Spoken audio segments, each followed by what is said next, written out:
Hey, everybody, welcome to Backstage Pass podcast with Justin and Adam. I am Adam and my co-host, Justin Claypool. What's up, Justin? Hey, what's up, Adam? Dude, I am so excited because we have an amazing guest today. He is a ventriloquist that you might have heard on the TikTok and as well as other things. Mr. Landon Harvey, ladies and gentlemen. Landon, thank you for being on the show. I really appreciate you coming. Welcome. Hey guys, happy to be here. Thanks for inviting me. So we were talking about TikTok and the weird comments that people say. And, you know, sometimes it's very hard to not respond to all of the negative stuff, even though, you know, these people are just seeking attention. Sure.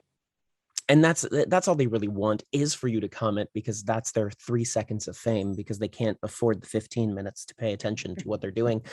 But besides all that, you're an incredible ventriloquist. You also build your own puppets, really unique stuff, really fun. Tell me about how that got started for you, man. Like, I'm super interested. Yeah, is this like a new thing, or you've been doing this like you're the interesting kid in class and you're just like, you know what I want to do, and you just went ahead and did it? Yeah, it's kind of a funny story, because I was an introvert as a kid, and I didn't really like sports or anything like that, but I always had like an artistic eye.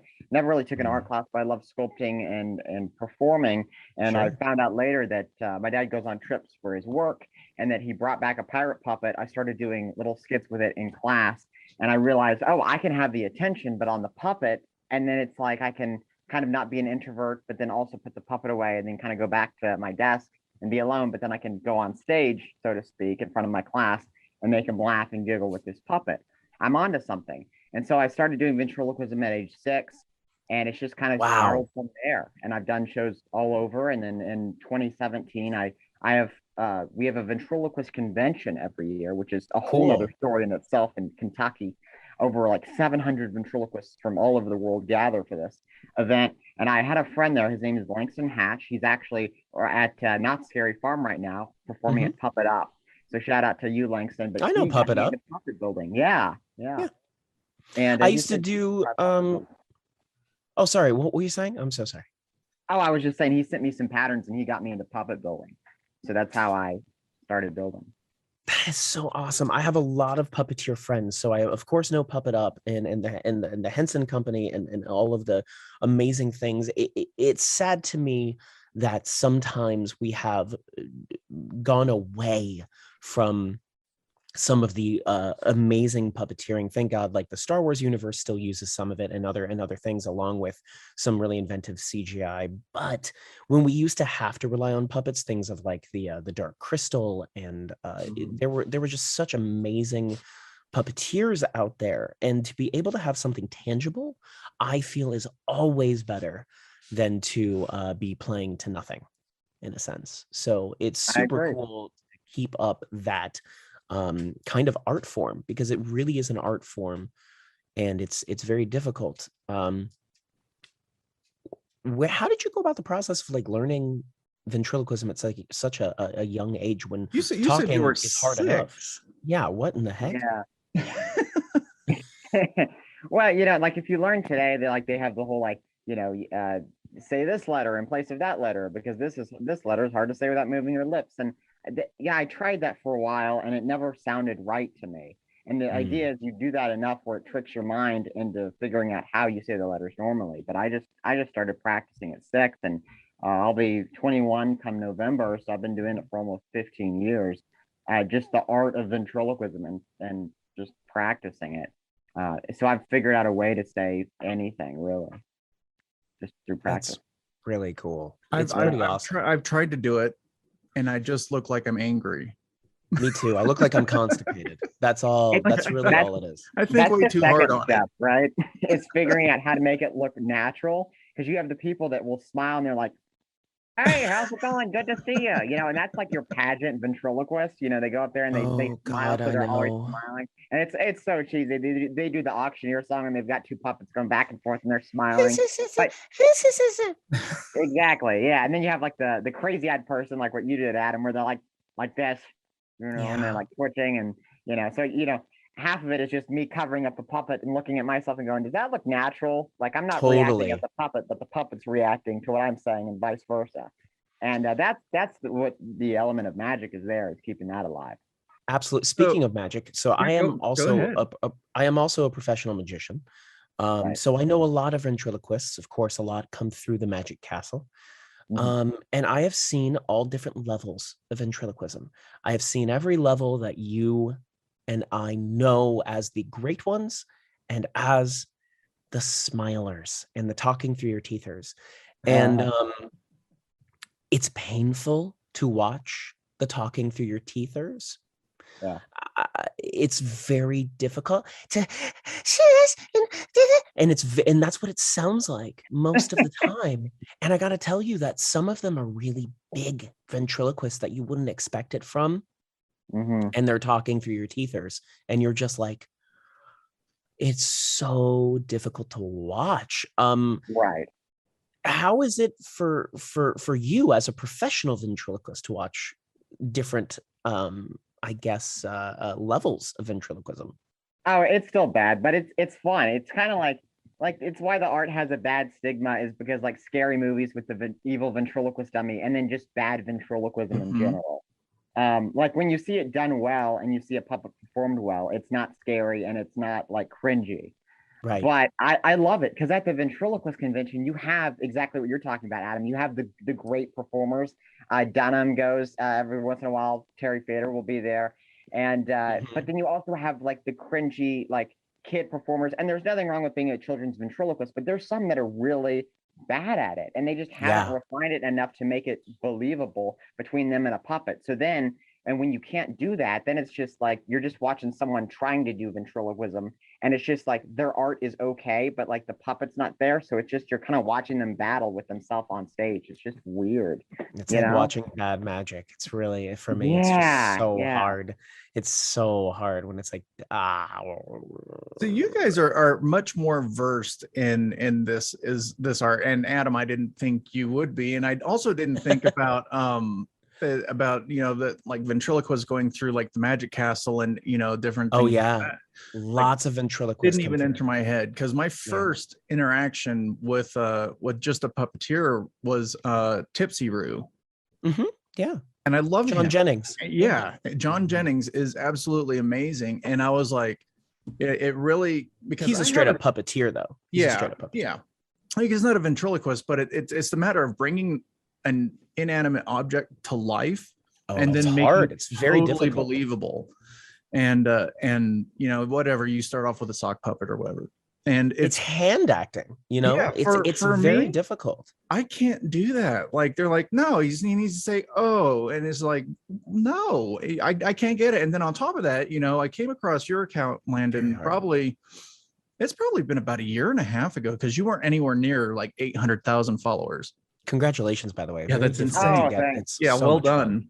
And Thank I've you. I've seen you Time. grow on the app and really develop. And I started watching you, and I was like, wow, this dude's actually really, really good.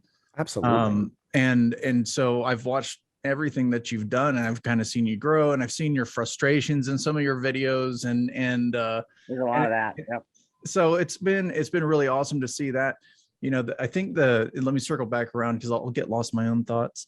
But I think the hardest thing is like, number one, you're trying to animate this object to where it looks almost human like, or however you want it to behave, while you're trying to look somewhat normal, right? So you don't have that grinny face, and then Right. you're trying to do your act to where it seems almost natural.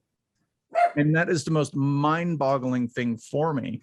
So I guess the question is, how long has it taken you to get to the point to where you can essentially have a conversation with yourself, to get to your level? Is it just you've been doing it for, it seems like forever now, or do you see yourself growing, or? Yeah, I think I'm always growing. I think that it differs for every person, but I think that if you were to like break it down, it's like you learn the basics of the art of ventriloquism. You figure out like a good character that you can go with. I try to make sure that all my puppets contrast me enough to where I can, go back and forth, and that makes it a lot easier. And then you establish that character, and then it's just a lot of practice. Like the only practice I do anymore is on my live streams on TikTok, and it's just all ad-libbing with the puppets. But just a lot of practice, and then the back and forth when we add people to the live stream. Interesting. Yeah. It's very cool because it is two different arts that you are absolutely putting together. The fact that you are essentially yourself playing the straight man in the comedy troupe is it's very cool. As a performer, a lot of people want the credit, right? They want to be known as the star, but really Right. in ventriloquism, the puppet is the star. The puppet is the character. The puppet is the outlandish fun I thing didn't even think that about is it getting that the way. attention. Yeah. And when you think about people like Jeff Dunham or Terry Fader, what you think was like, I kill you, right? You think there's Right, these right. immediate things that you are relating to when you're like jeffatha.dunham.com. You are, but you're looking at the puppets, you're thinking of their characters in a Right. sense, which is so interesting. You do remember the person, right? But essentially the person is secondary. Well, It's what's fascinating. funny is I think, and this is just my point of view, it's like when you're watching an act, you almost forget that the person is there. The Right. characters is there, and the character always stands out. And then somehow it's almost like the person, the human, it almost fades away. So like when I'm watching your videos, Landon, like you're very interactive, but then I become fixated on I think it's Bill. Yeah. Is it Bill the zombie? It might be. I don't know which one you're fixated on. But it could be. We Fixated's do a lot of weird stuff with word, but Yeah. you see them come to life and they become their But own everything else goes being. away. Yeah. Because Landon's job is to blend into the background when the puppet is talking. And it's just such a fascinating art. It's so hard. I'm there to further whatever it is he's saying or whatever it is he's trying to do. I mean, if there's a conflict in the bit, I'm there to just further it to get his point across to if Bill comes out and is this goofy, scary zombie wants to eat people, I'm there to represent the person that is kind of afraid and kind of shocked by him, and that continues the narrative of him existing on stage. And that's really my job. I love that. Yeah. What is the first puppet that you ever built? Oh, the first one I built and I sold was this troll puppet. Oh, and wow. it was horribly tacked together with glue and just really ratchet stitching. And I think I highlighted parts of its body in Sharpie, and I did a video with it on Facebook, and I sold it for $350. And I was like, oh my God, I'm a puppet builder now. And it was crazy. And I'm still friends with the guy that bought that puppet because I rebuilt it for him for free for trusting me enough to buy the first one. But I've built stuff for him, and his name's Joe Gandelman, and he's seen me kind of evolve as a ventriloquist and as a builder. And I recently built a bagel monster character for him. And he's on TikTok too. But yeah, it's been fun. I like to evolve and just try to challenge myself with every build. Is there a puppet that you built that you said, this one is more special to me than all the others because of an innovation or a technique that you did that you didn't think you could pull off and that you learned new for a puppet? What's your prized possession puppet wise? Yeah, I think it comes down to like when you perform, it's kind of like when you're writing a joke or when you're creating like a character, it means more if you created it or if you wrote the joke. So like for me, mine is Bill the zombie because he's kind of gone through a few different versions just of the puppet and figuring out what I wanted to do with him. And then I added the maggot, Maggie, to him, and that really took off within my audience. And the puppet took a while to figure out and to build and to dye the fabric for and to pattern and everything. So probably Bill. I mean, he's got moving eyebrows and he's like two puppets in one, and there's a lot of back and forth with that. And then his whole body falls apart. So he sings a song at the end of the bit, and I'm working on this bit where I call this lady up, and he's singing to her, and he falls apart, and then his head flies across the stage, and it's insane. But probably Bill, because I've invested so much time in him and just in what my vision was for his act. I like to think a lot about how I'm perceived on stage and the limitations of the puppet and how I can push that. Sure, that makes complete sense. Yeah. I know you have to have some.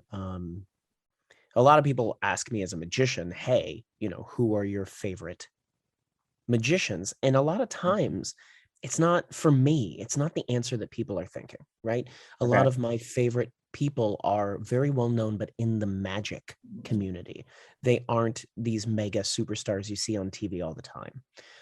Do you have, besides any big ventriloquists, some ventriloquists that you have, admired for a long time that aren't the most well-known, but well-known in your community?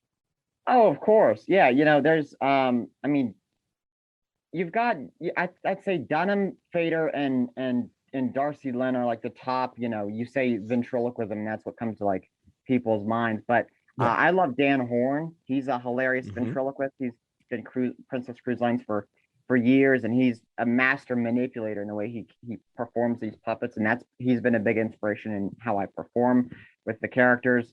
I love David Strassman in the way that he puts on a production and adds ventriloquism as an element. It's like a stage play almost. It's got a beginning, middle to end, and it's not just like, I would say Dunham's like a stand-up comedian with puppets. Right.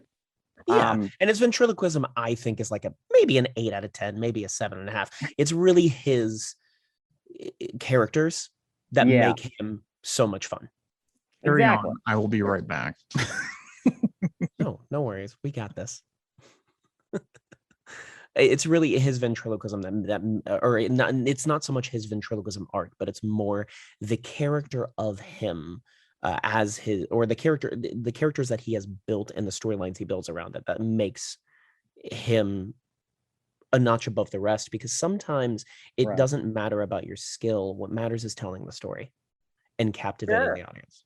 Sure. I mean, look at Edgar Bergen, who was one of the most, you say ventriloquism, and he's like the father of ventriloquism. And, later on in his years, his lips were moving all the time, but his characters were still there. The character, Charlie McCarthy or Mortimer Snerd, or, all these characters that he performed with were, fluid throughout his career, and just the material was there, and they were funny, and they've always been there. So I think there's something to say for that.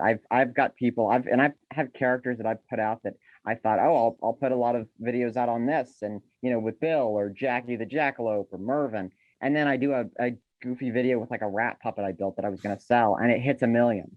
Yeah, I mean, you can never predict it. So it's crazy, and it's frustrating because you spend a lot of time on one thing, and then the other thing takes off, but then you have to go with it because you want to capitalize on it.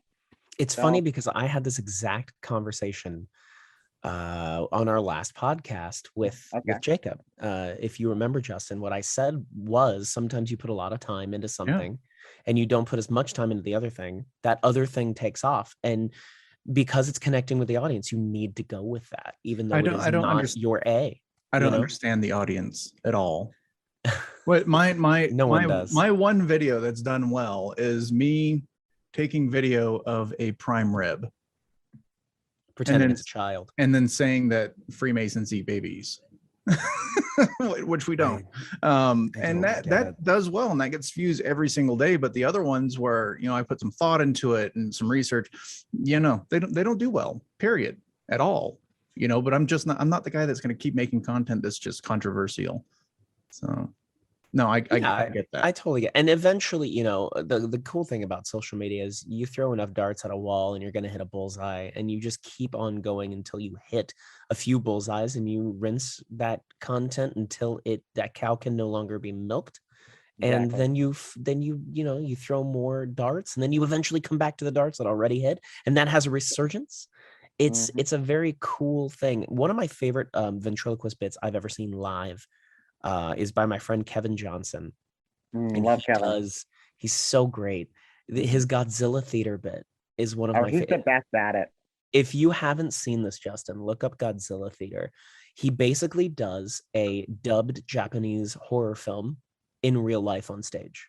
What? And so, he'll look over there, and it's so good. It is perfect, but he'll do 3 characters at a time. Oh, I'm familiar So with it's him. Yeah. Yeah. So he does him and two other people. And I've known Kevin for, I don't know, 15 years. But also because he comes through the castle, he performs at the Magic Castle, which I encourage you, Landon, to make a video, come out to LA, come perform at the Magic Castle. I'd love to see you there. I'd love to hang out with you in person. Maybe sure. Justin can fly out too, but I really encourage you to do that. I don't know if you have thought about it at all. But now that you are nearing the 21-year-old stage, you can do this. And I don't see a lot of ventriloquists come through there anymore. And I would like to see more of that art because I believe in the magic and variety arts that is encompassing magic. So which it's ventriloquism is a not huge part of. necessarily just strict magic at the Magic Castle. No, it's magic, it's ventriloquism, it's juggling. It's okay. all of those arts that are performing arts that involve comedy, as well as amazement, because ventriloquism is magic. You are making an inanimate object come to life. That is magical.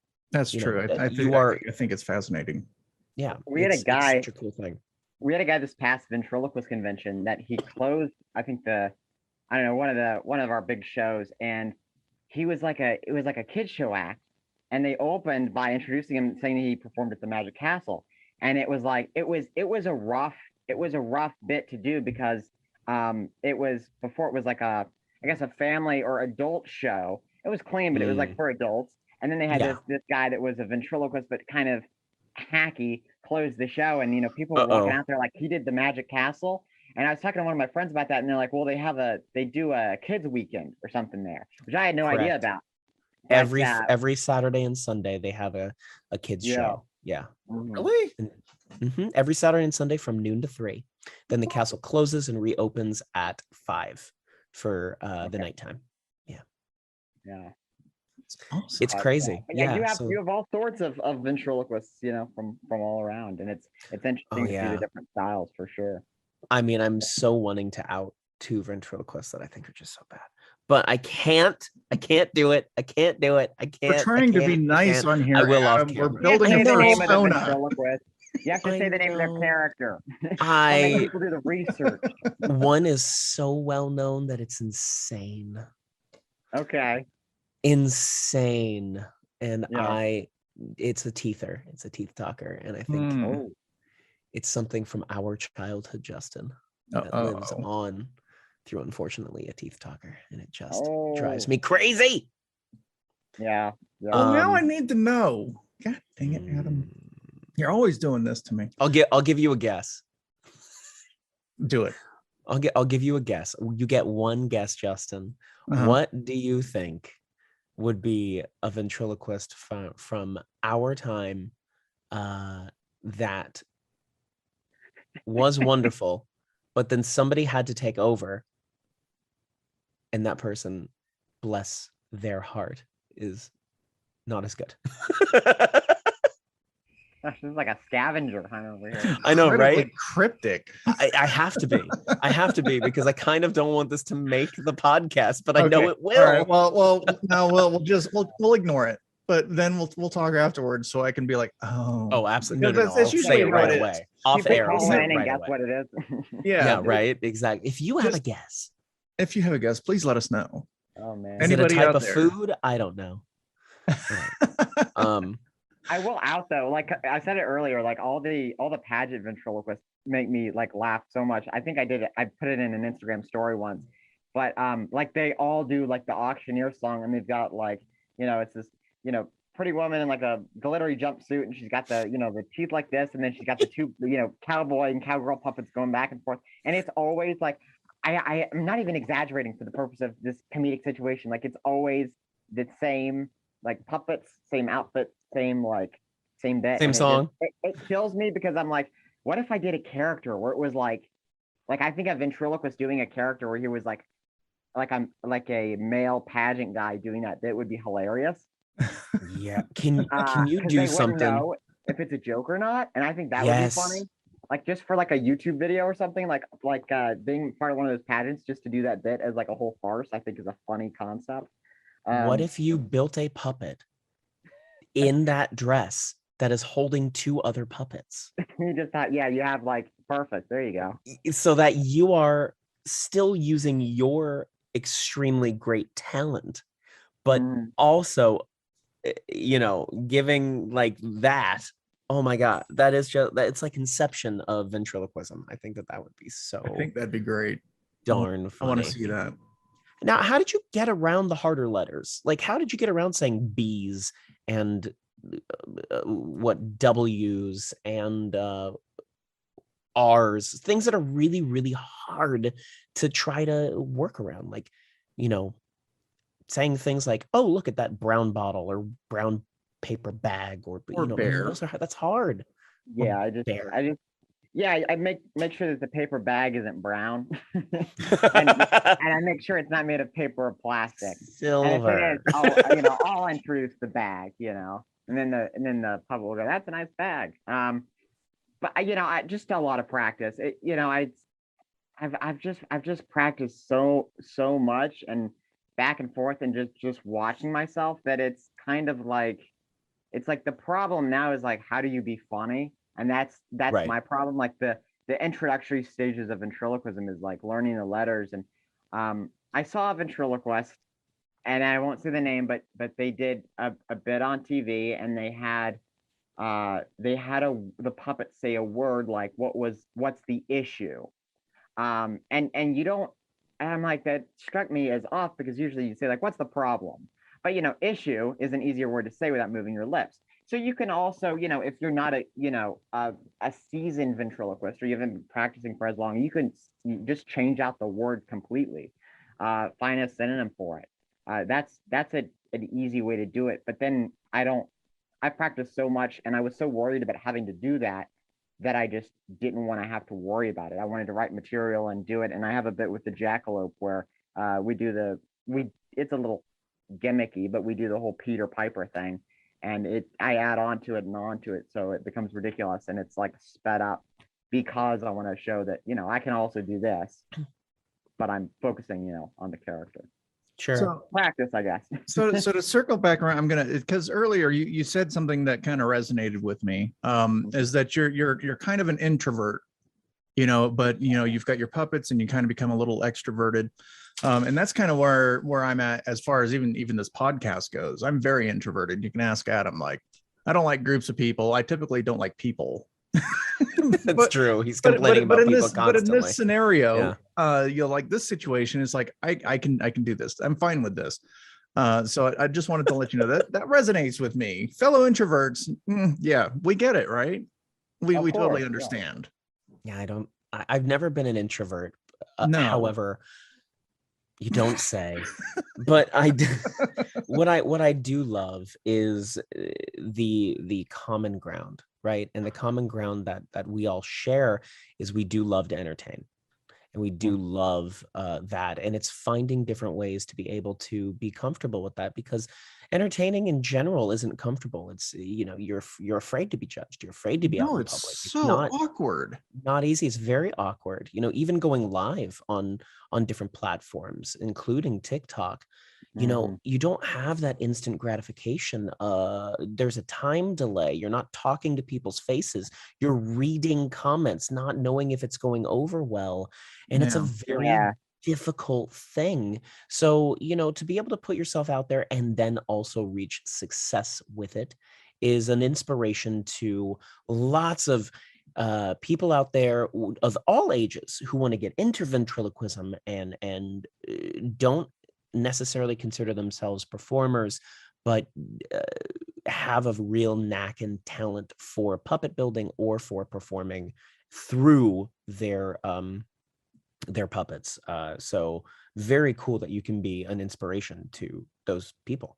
Do you think at some point you're going to be doing a possible class on how to build a puppet, or like what materials being used? I'd go to that. Yeah. I've done a few videos on YouTube, and my puppet, page, the original dummy, is on YouTube as well, where I share some of the behind the build type things. But I have. Hold on, Landon. I don't know if you can hear us, but Which is. Hold on 1 second. Just 1 second. Internet cut out. What it is. Oh. Are we back? We are back, Are we and back? we can take it from Let's just ask the question again. Yeah. So Yeah, so sure. the same question, in case I edit this in or out. But have you ever considered doing like a puppet building series or anything videos to show like what materials and whatnot are used while building a puppet? Sure, I have, and I've done some things with. We had a virtual convention last year on Oh, that's Facebook cool. for the ventriloquist. Landon. God doesn't want him to answer this question. It's like, Landon. don't tell them. Shut it down. Shut it down now. Pause the Shut it down. internet immediately. No, he shall not make videos. I shall not. Nobody shall learn to build puppets. None shall Nobody. pass. None shall pass. That's very good. I don't know how you did that with your voice. That was It's very amazing, serious. right? Yeah, damn, you're so good. I have to tell you. Excellent. Excellent job. Let's see. All right, I'm sorry about that. I kept having someone call me. And, That's okay. it's great. No, it's that's all right. happening again. This goes under the bloopers because this happens to both of us. Like Adam will try to be. What in are you his car. talking about? What I'm talking about is that Adam's phone decided it did not want a phone anymore, and he sounded like this demonic robot ghost that came out of nowhere. Like his face froze. It was. Oh, anyway. I was doing my own ventriloquism with no experience at all, and I owe it all to the lack of internet. Oh, that's good. I love it. Do you ever mess with people when you go to like grocery stores or anything? Have you ever like talked and not move your lips and like just pretended you are buffering in real life or anything?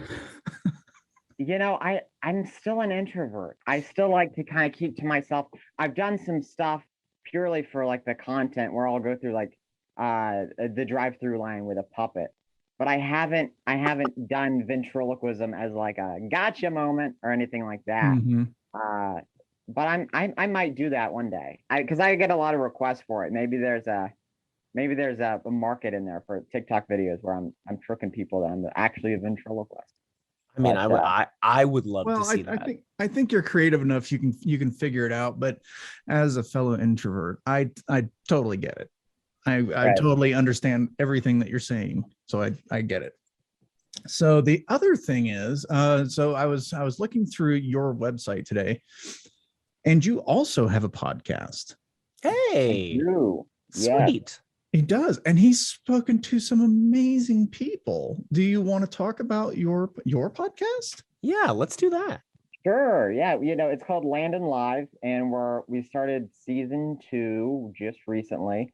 Congratulations. And thank you. It's exciting. We've talked to a lot of really neat people. The goal is just kind of to talk to creatives and performers and artists from all over. It started as a way for me to network with other bigger ventriloquists and hear their story and kind of get them to know me. And then it kind of branched out to other artists and people that I've gotten to talk to through TikTok. So it's been really a neat opportunity. And then we added the characters of added Bill and Jackie into season 2. So they actually have their own little segment. We've got Bill's Bones to Pick, where we talk about like the pet peeves in the person's industry. And then Jackie kind of has whatever his segment is, and he gets to ask a few questions. So the people that enjoy the characters from the TikTok or the YouTube can watch this or listen to it. And they're like, oh yeah, like the character I love, like Bill or Jackie or whatever is in the podcast. Oh, that's Kind awesome. of a tribute Super to fun. Bergen. Yeah. Do you find that like it just you had Judy Tenuta on? I love Yeah. Judy. Known her since I was 8 years old. Judy, I adore that woman and everything she's going through right now. I always wish her the best. Yeah. But I'm just scrolling. You've had some amazing people on and some names that I've absolutely forgotten about over the years. You know, but what I think what I was going to ask, this is it. Do you feel that having like your own podcast and speaking with people, even though it's through Zoom and it's not, you know, like a personal one-on-one in-person conversation, do you think it's helping you with your communication and you being introverted and things like that? Oh, of course. I used to have to like write out everything I wanted to talk about, and now I think I might make a few bullet points. But It's definitely helped me, realizing that we're all human, and there's all parts of us that want to share stuff and that don't, and just kind of going back and forth, I think, is really important. Mhm. And it's also helped a lot in just doing these TikToks with these other people and joining them on and getting to chat with them.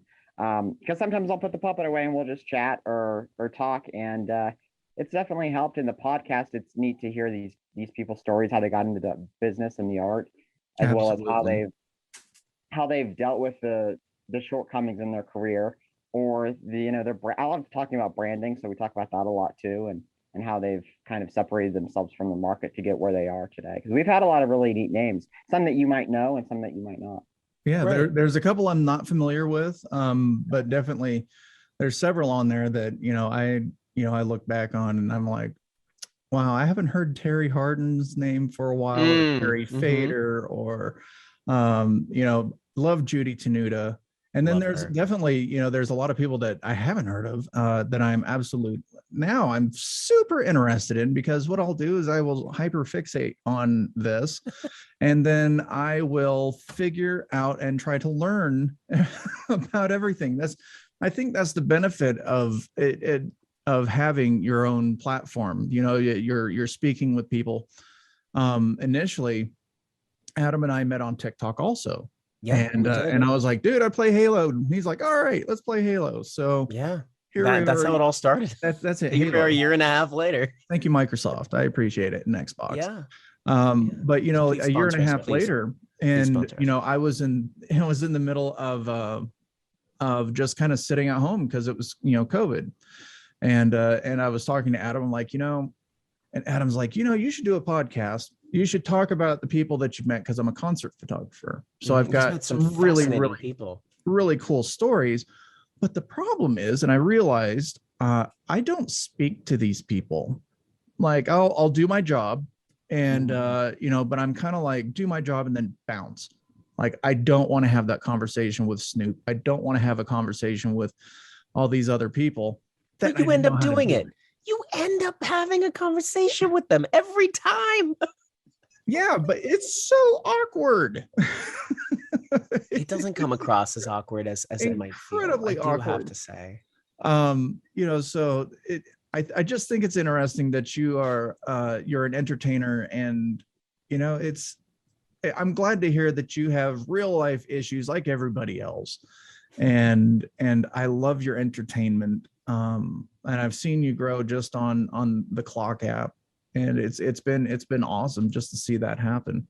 The Clock Um, app. Oh, Oh thanks. my God. is there anything that bothers you about your chosen profession? Like, I know that with Adam, he gets a little annoyed when people are like constantly like, hey, do a magic trick, hey, do this. Or with a comedian, they're like, tell me a Or joke, or tell me a joke, or you aren't you that child actor? yeah, Ooh, oh that boy, one. that Yeah. toast That's your the butt. sentence that makes my skin crawl.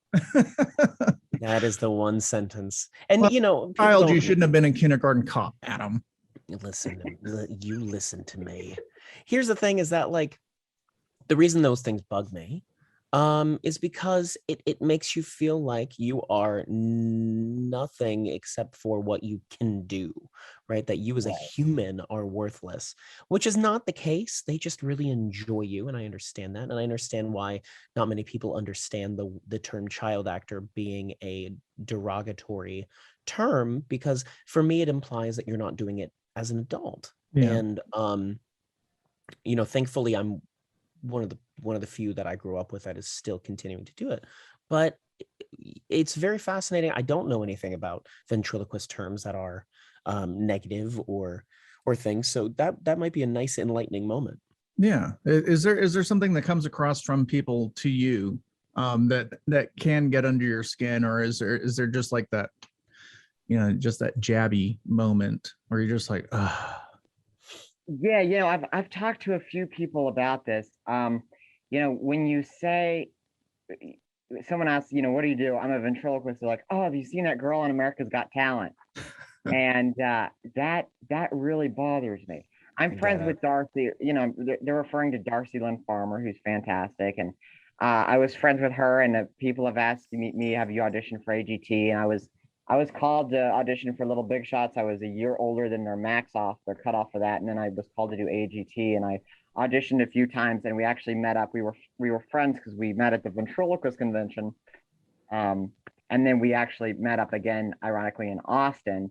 And then that year, she ended up winning the show, America's Got Talent. But I've been doing ventriloquism for, it's really kind of been my life and my identity as kind of what I've done. And so I don't know, it's people trying to relate to what you do, but like they don't ask, oh, well, what characters do you have, or like how long have you been doing it? They just say, oh, have you seen that girl? Because that's how they relate to ventriloquism. So Right. they're trying to connect that point, and it's like, yes, but like also there's like a lot more to it than just the person you see on TV. So I think it's hard that people are trying to relate to you, whereas like Adam and I, I know on our show, like we love to find out where you started and what greased Origins, wheels, man. and Yeah. I love the origin story. Like that's my bread and butter. I love that.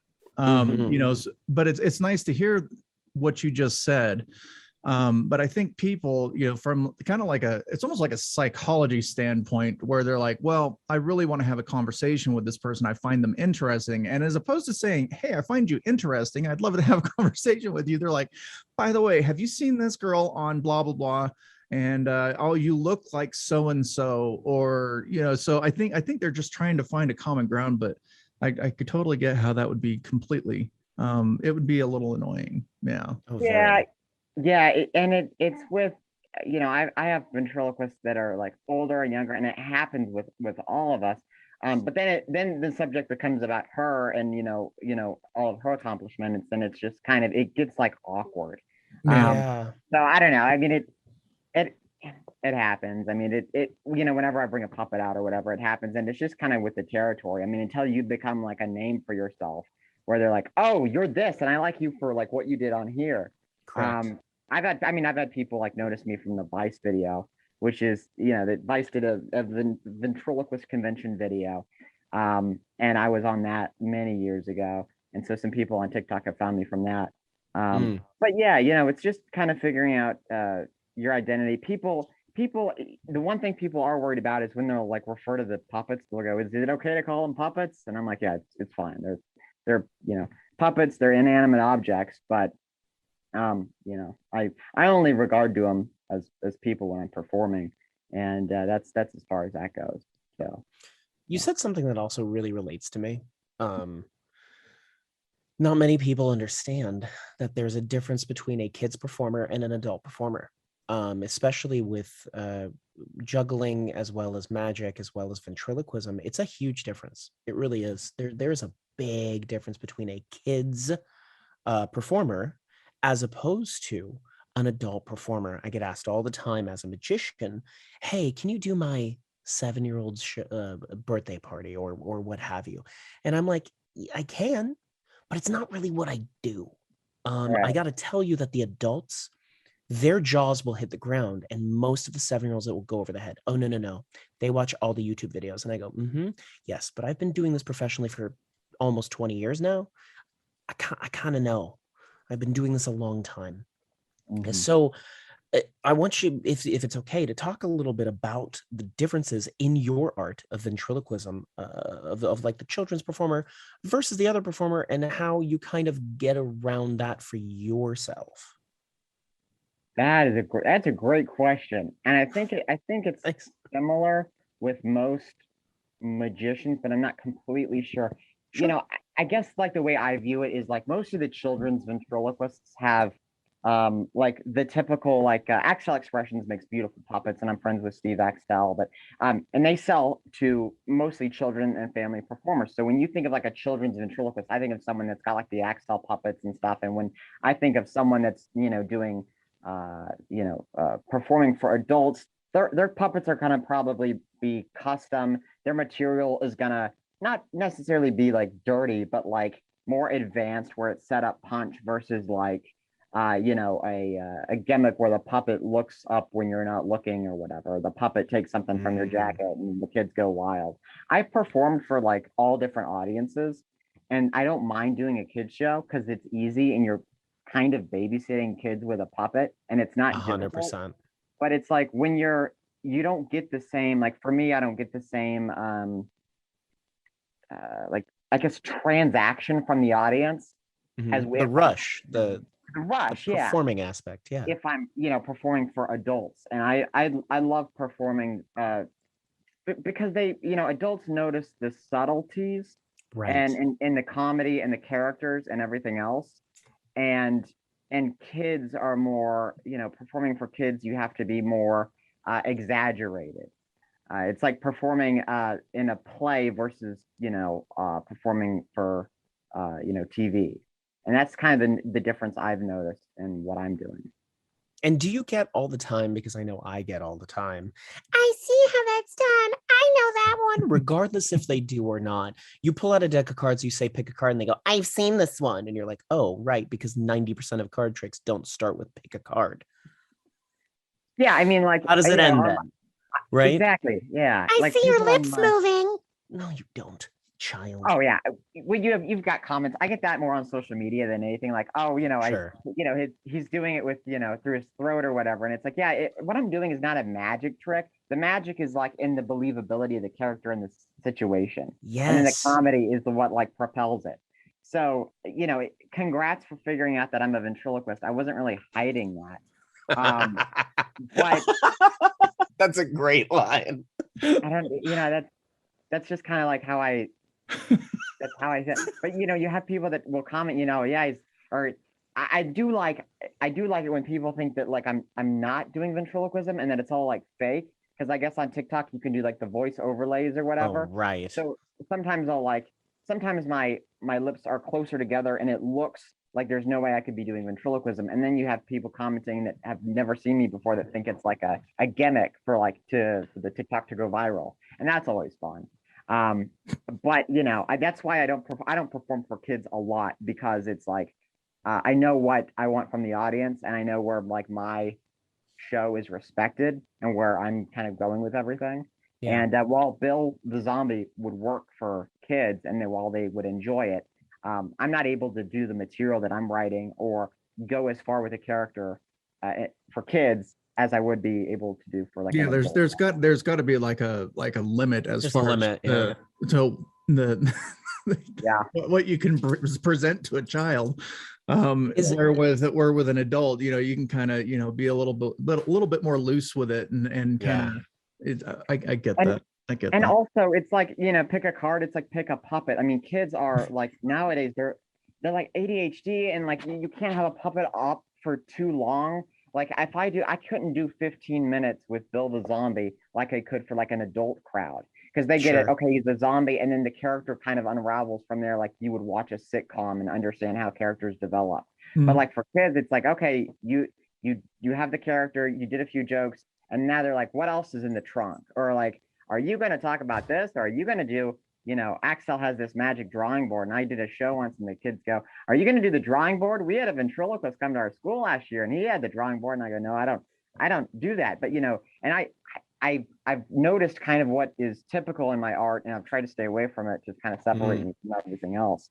But right now, I mean, I'm known as like, I guess, the TikTok ventriloquist within the ventriloquist community, just because I do so much on the app. But it's like when you're young, and hungry and putting out all this content, how else are you going to get, discovered if you're not putting stuff out there? So I'm everywhere. But yeah, that answers more than what you asked, but there you go. No, more is always good. More is always good. I'm always curious, because I know, Adam's got his plans as far as, his career and his your vision board or whatever. Like what does your vision board look like? Or do you want to see yourself like in Vegas or like a cruise ship? What's your ultimate dream? Yeah, what is it that you're looking for? Yeah, I want to tour the world and have fun and grow my fan base and just perform. I would love to start like doing comedy club shows, and where it's just my 45-hour show and just touring and doing that. I think that would be probably the next step for me and what I'm doing. But similar to what Jeff Dunham's doing, I love love traveling, and I love being able to go different places and perform and just make people laugh. The biggest thing for me, and I was talking to a friend of mine, that Billy Diamond, that works with me on my branding yesterday about this, actually, was how, like, I thought that I had a certain age range that would watch my videos, but I really have a family audience. And so it's like, do I want to stick with the family audience, or do I want to kind of go more adult with what I'm doing, like for, 20-year-olds up, but then also, make family friendly content, but have a show that's more catered to adults. And it's just kind of figuring out your market. So, I'm so young, and like, when you're a human being here on earth, you're trying to figure out who you are. And then when you're a performer, you have to figure out who your performer self is. And then when And you're a who your audience ventriloquist, is. yeah, and then when you're a ventriloquist, you have to figure out all that, plus whatever characters you carry around with you. Because they evolve too. If you're doing it right, they should evolve with the material and every show. So my goal is probably to tour. I got a lot of people asking, you should come to so and so, or when are you touring here? And so that's probably my next step in what I'm doing. Well, That's great. evolution never ends. I can tell It you shouldn't, in other words. Yeah, it shouldn't. I can tell you that at 44, I've gone through so many evolutions of who I am. I'm nowhere where I started, so I always look at it as it's always progress. Hopefully you're doing the right If you're thing. doing it right. Yeah, you're doing it right. And I know Adam's doing the same thing too, and he's been entertaining since he was singing operas in his house at like 3-4 years old. It's true. And what's interesting is that, like, you are constantly growing as a performer, and your performance changes with the times as well. So it's not just evolving and growing as a person, but the way of entertaining evolves. Like, for instance, now social media is very big, right? Since quarantine happened, you have to learn how to do in-person and social media. It's two very different things when you're doing videos and such for social media as opposed to performing live and in person. And it's incredible going back to the comments, where a comment can be both negative and positive at the same time. It can be the greatest compliment. Sorry, hold on. Welcome back. It can be the greatest compliment as well as the biggest detriment for you, because a compliment like, well, you're over. Whoa, my audio just changed. Hi. Holy crap. Hold on. Okay. So the biggest compliment of saying you're that's an overlay. It's amazing because they don't think you can do that skill. They think that you have to be cheating. But at the same time, they think that there's no way you can do that skill. And that is both the greatest compliment and the biggest insult in one sentence that you could possibly experience. And it's frustrating. But Landon, we have gifts for you for being on the podcast. We do. Oh, we have two wonderful sponsors. We have sponsor number one. Hold on. Back here. All right. I'm gonna go to share my screen, because if I don't, it will be an awful mess. No, yeah, my fingers aren't working, so that's a good thing too. So here we go. Boom and boom. And I don't know why his website is doing this, but fix it. There we go. So number one, you're going to be receiving a bottle of Miss Marita's hard candy slides. This is all homemade candy by a gentleman in Louisiana. And I love to make this point to everybody every single time I talk about this candy, or Adam and I talk about the candy, is that he makes each individual batch by hand, and then he hand rolls them, and then he bottles everything all individually. He applies his own labels. He's fantastic. And Scott is kind enough to provide us with delicious treats to all of our guests. Unless you don't want candy, the best hard candy. But it's the best hard candy ever. So good. You get to pick your flavor too. Yeah. We've got a couple flavors to choose from, and we can talk about that in a minute. But also our listeners do get a 10% discount with Scott, and it is Backstage Pass 10. And you can apply that at the end on your checkout. and save yourself 10%. And I highly Great. encourage everybody that if you still haven't gotten Scott's candy, good Lord, get candy. Do it now. Like I don't buy please. any other candy. Mainly There's no because need. for me, the candy's like too processed and it's always got a weird chemically taste to it. And even Yeah, with that Scott's, aftertaste. with Yeah. Scott's more exotic It's very flavors, natural. they're so good. Yeah. So I mean, it's a weight issue for me, but it's fine. I'll live. I just can't wait to get it. Yes, and then the next one. Hold on.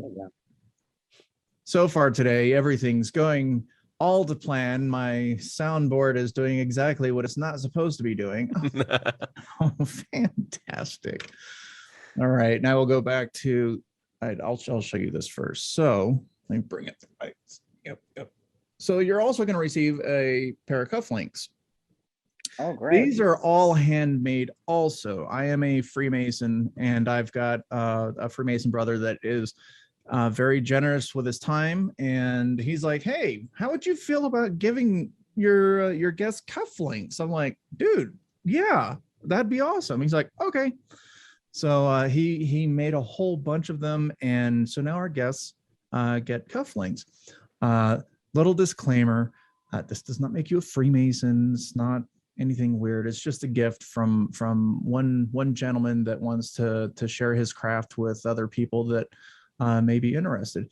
But you can go over to Masonic Tartan Aprons. The gentleman on the right, that is Sam. He's the gentleman that makes everything. And we do have a few Freemasons that listen. So if you're looking for new masks or you're looking for a new apron, all of these are handmade and they're beautiful. He really cares about his crafts. So we love things that are handmade. Absolutely. So you fall right in. Yeah. You fall right in. I was think handmade.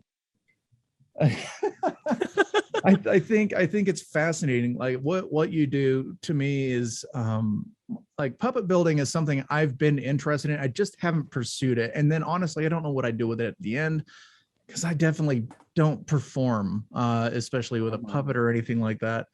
But I think that the process of going through it and creating something that's all on your own would be a really, really cool process for me to experience. So I may be contacting you to find out what materials you're using so I can figure out how to do this. Oh, for sure. Yeah. I'll share all the secrets. Yes, all the secrets, and then we can make big money and profit. That's not how it works, but still. But Landon, this has been freaking awesome, man. Yeah, and dude. Thank you for coming on to the podcast. Oh, thank you for having me. Please tell the listeners where they can find you and do all of the plugs you deem necessary. Yes, you can Landon, what would be the best website to go to? Oh, landonharvey.com to find out more about me is my website. TheOriginalDummy.com if you're interested in having a puppet commissioned by yours truly. And then if you want to follow me and what I do, see more of my content, we're everywhere on all social media platforms at Landon Venting. So you can find us there. Fantastic. And I can tell you, I've been following him since I've been on the app, because I think you were one of the first ones, along with Tipsy Roo. At that point, puppets were popping up all over the place. And I was like, yes, I'm going to follow this person. And you can find Adam Wiley.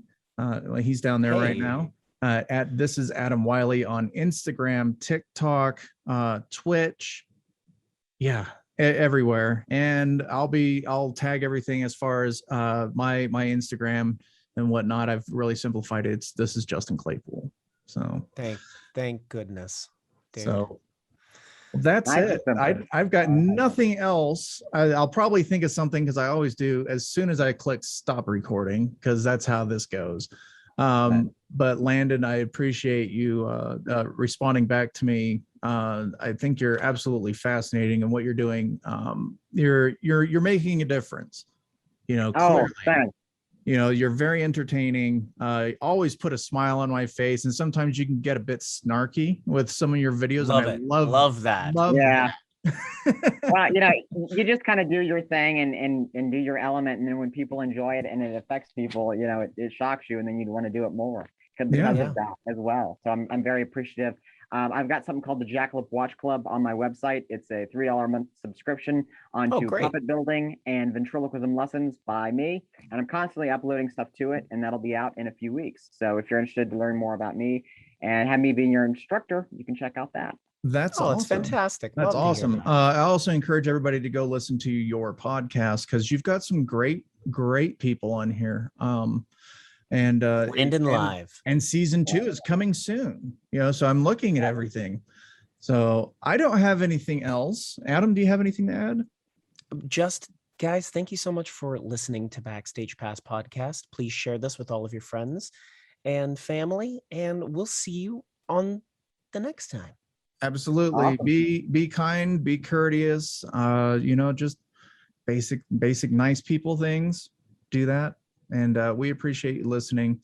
And until the next episode, which we've got a really killer guest coming up again. We have nothing but good guests. I'm loving true. this. Nothing but good people. Thank you, Landon. Take care. Thank you, guys. Thanks, Adam. Bye. Thank you. All right.